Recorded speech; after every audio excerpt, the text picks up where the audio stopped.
and classmates.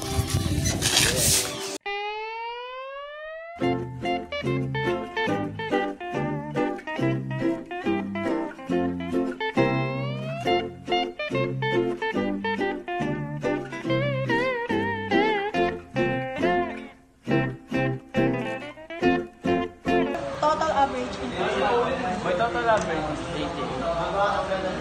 What is your total average in first quarter? 9. Mainly, I'm sorry for you. What is your total average in first quarter? 96. What is your total average in What is your total average in first quarter? My average in first quarter is 86. Go! What is your total average in first quarter?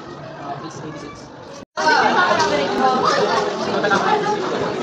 What is your total average in first quarter? Go!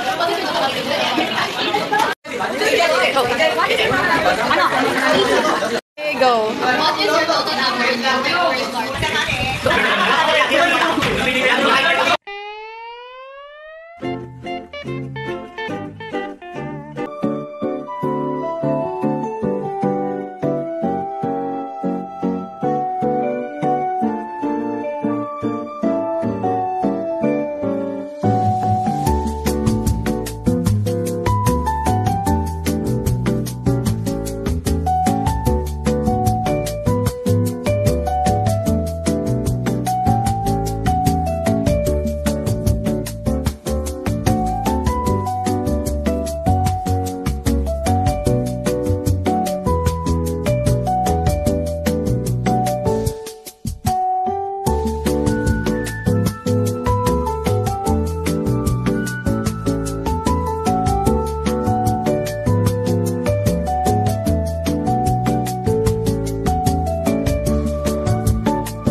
naintindihan yung mga sinabi po or mga in-explain po ng klase ko kanina na dalawa, ayan nyo po na ako po yung mag-explain sa inyo. The first quarter average of 20 students is 75, 77, 78, and so on and so forth. Ito po mga data na po na to, or mga number po na to, is ito po yung nakuha po namin kanina na nag-survey po kami, o yung video po na nag-survey po kami. And ito po yung sasagutan po namin. Ito po, 75, percentile 75. Ito po yung formula. Pag po magsasagot na po tayo, papalitan po natin yung mga letter. At yung K and N. Or dito. Gagawin po natin yung K na 75 kasi po yun yung hinahanap po natin. Tapos ito po kasi K po siya kanina, diba? Kaya 75 po yung kakabit natin. Tapos yung 20 po, ito po yung lahat na to. Kung ilan po to. So, 20 po sila, kaya plus 1. Ito pong plus 1, given po yan. So, ipagpa-plus po natin itong dalawa, makukuha po natin is 21. Pagkatas po natin sila ipag-plus, ipagta-times naman po natin sila. At kung 75 tsaka 21. Ito po yun sila. 21 times 75 equals 1,575. Pagkatas po natin silang ipag-times, i-divide naman po natin yung 1,575 sa 100.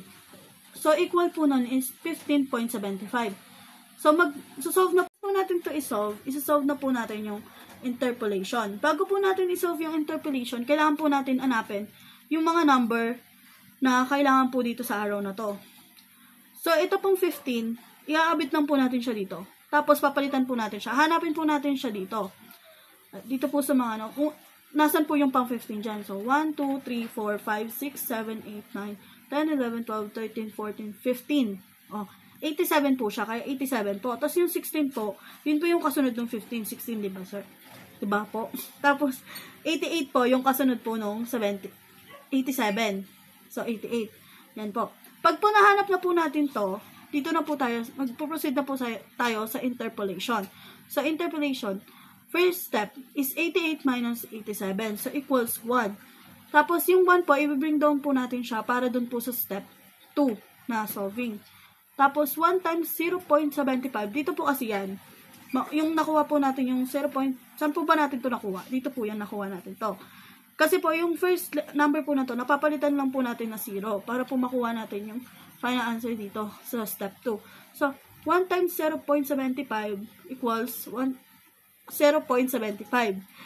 Tapos, i-bring down lang po natin siya sa step 3 na 0.75 plus 87. Saan po ba natin yung nakuha yung 87? Dito po yan, sa pinakamalapit na letter. Hindi kasi pwede po to, kailangan po ito. So, nakuha po namin is 87.75. Sa interpolation naman po, ito po yan, 75% of the first quarter average is less than or equal to 87. 87.75. Saan po ba namin ito nakuha? Yung percentile 85. Dito po yan. Kapag po percentile, diretso na po siyang percent. Ito pong sagot namin is paano namin nakuha. Ayan yung pong si Jumong Kumatsu mag-explain po sa inyo. Yun lang po. Yung interpretation namin po is 75 of the first quarter average is less than or equal to 87.75.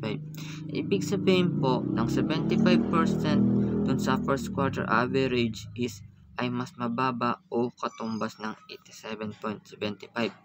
Na kapag kinuha natin to sa 75% ng mga average ng mga estudyante, hindi ito dapat tumalagpas sa 87.75. Doon naman po sa natirang 25% dun sa 75%, ang ibig sabihin po nun ay hindi dapat kailangan mas mataas yung 87.75 dahil ang buong average ng mga estudyante ay nasa loob lamang ng 75 hanggang 93 average ng mga kinuha namin dun sa mga estudyanteng na survey namin sa aming paaralan.